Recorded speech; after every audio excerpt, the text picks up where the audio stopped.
Good morning, YouTube. This is Kelsey from Kels Reads Things, also known as Librarians Recommend, and I am ecstatic to finally be discussing with you today Tower of Dawn by Sarah J. Maas. Now, this is the 6th installment in the Throne of Glass series. It is the next to last one, and I am finally starting Kingdom of Ash today. So I look forward to discussing that book with you, hopefully within the next 2 weeks. Now that brings me to my next point. Because I have been so crazy busy with being a library director while also doing the youth stuff, which I love, we're now doing our summer reading program starting next week, and as well as trying to get my wedding and personal life all in order, which will be in the next 3 weeks, I will likely just start doing bi-weekly book reviews. So that gives me plenty of time to actually read and enjoy the books, and then I'll have enough time to really gather everything that I want to say about them and my experience with reading the book, and I feel like it'll be a more thorough and fleshed out review for my viewers. So at least for the time being, most of my book reviews from now on will be bi-weekly or every 2 weeks, just for you guys to know. So finally, Tower of Dawn. Now, what I enjoy about Tower of Dawn is it actually does not at any point introduce Aelin or Rowan or any of the characters that were in the previous book, Empire of Storms. Now, Empire of Storms focuses on Aelin and the people that went with her to gain allies, such as the Pirate King. I can't remember his name off the top of my head. It's been at least a month and a half since I read that one, but I know who he is, and he comes into the story a few times, as well as other allies. They're trying to regain strength in Terrasen, and it talks about their journey, whereas the characters that are in Tower of Dawn are not hardly touched on at all, and that's what Tower of Dawn is about. It's about Kaol, his new commander of the guard, Nesrin, who we learned and were introduced to in one of the previous books. I want to say it was Queen of Shadows where we're first introduced to her, and she has been working with Kaol for a while at this point, and she's now the commander of the guard, which was his previous position, and he is now Hand of the King, who is Dorian. And what their mission is, they are traveling to the southern continent of Antica in this book to try to convince the ruler there, now I know I'm going to pronounce this incorrectly, so please forgive me. He is the Kagan? He is the ruler of the southern continent, and he has 6 children. And they are trying to convince them to join the cause to defeat the evil demons, the Valgs. I think that's how you pronounce that. Forgive me if I'm incorrect, but they are these demon forces, and as you know from my previous video, the King of Adarlan has been possessed by one for the last 10 years. That was when all magic was stifled, and all goodness pretty much in Annika was just smothered. So they are traveling to this continent to not only gain allies to help win in this war, but Kaol was unfortunately lost use of his legs entirely in the previous book, Empire of Storms. At one point he was facing the King of Adarlan, who I don't believe we even are ever given his name. He's just known as the King of Adarlan. But he faced him, and unfortunately he lost all use of his legs. So in the southern continents, there's this amazing, wonderful academy known as the Tour of Esme or something. Let me double check on what it's actually called. I want to see. Yeah, I know it's the Tour of something. Okay. Well, we're gonna just say it's the Tour of Esme, and basically, they are healers. They are extremely talented, incredible healers, and he is hoping to find a healer who would be willing to try to reconstruct his legs so that he has use of them again. So at this point in Kaol and Nesrin's story, Kaol is very upset. He's not only angry about the fact that he can't use his legs, because as we learn in previous books, Chaol is extremely independent, he's very, very loyal, and he's definitely a soldier and a warrior through and through. That is his personality, and not having the use of his legs is something that is very cumbersome to him. Nesrin is trying to find her way as the new captain of the guard, and she's actually ecstatic about returning to Antica, because that is where her family is from. And along the way, she gains new relationships just as Chaol does, and it's really interesting to hear about their story. So along the way, when they eventually arrive to Antica and are greeted by the Kagan, we meet his now 5 children. Unfortunately, the youngest, Tumalan, is dead. She has recently just passed away, and they are all in mourning. So at this point, the ruler is not necessarily convinced that he wants to join this cause. He is wanting to at least have some time to mourn, as he informs Chaol, and they're not really interested in joining this war, especially because Aelin is a very young ruler, and there are a lot of rumors about her.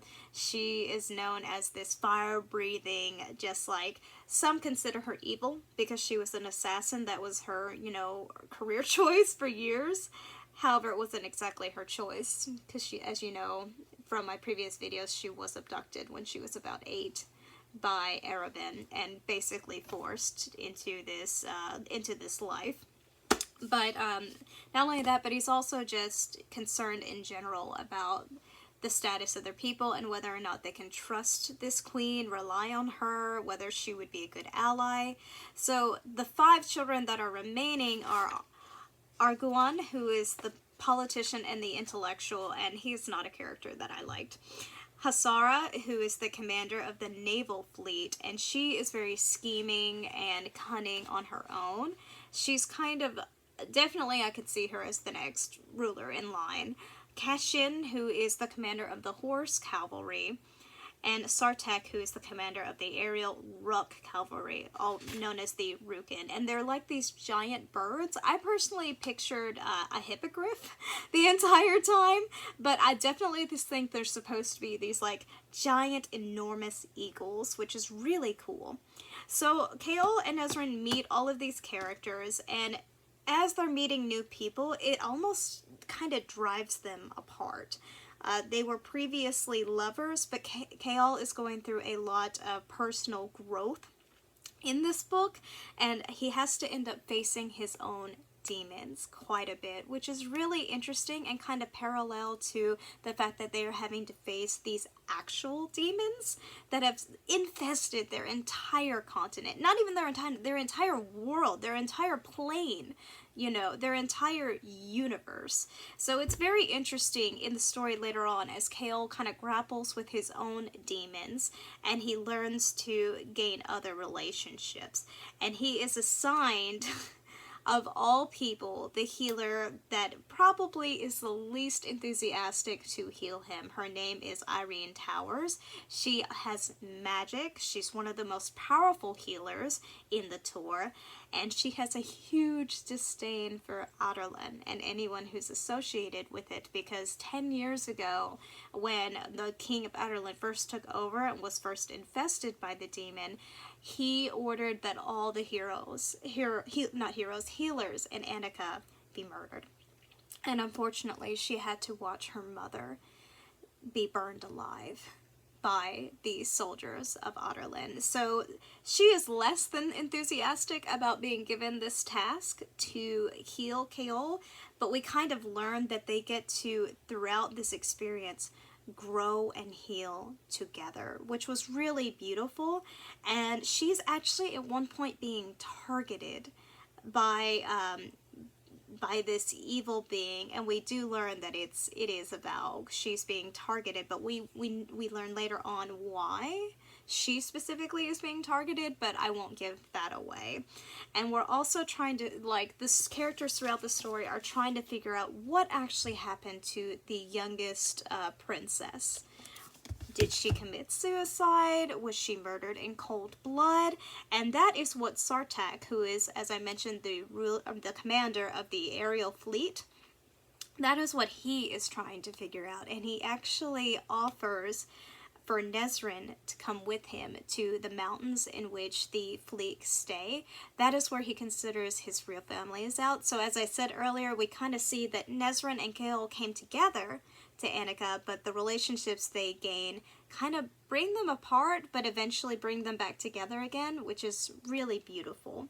So I'm not going to give too much away, but in the end, the Kagan does agree to finally partner an alliance with Kale, with Aelin, and their cause.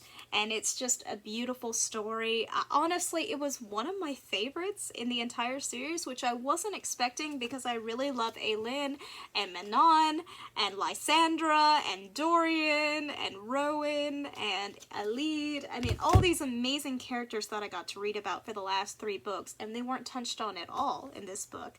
However, I feel like Kale and understanding him better and his perspective and what he's feeling is really obviously brought about in this book, because at one point, I believe it was Queen of Shadows, his character is extremely negative. He actually calls Aelin a monster at one point. He has a lot of anger and resentment towards her and her cause and who he thought she was, because as we know, originally she went by the name of Selena. She was trying to hide her identity, and he wasn't really sure if he could even trust her at that point. But I think that this book specifically beautifully wraps up his own demons and his own issues, his own reality, and he really learns not only just how to love and forgive himself, but how to see other viewpoints and why certain people had to make the tactics that they made. And it's just, again, it ends on a happy note where they're all rallying to fight for Aelin's cause. Okay, so I hope I haven't rambled too much. I'm just excited to finally be able to review books with you again, and I look forward, hopefully, if not next week, the following week, 2 weeks from now, I will be able to finally discuss the finale, Kingdom of Ash.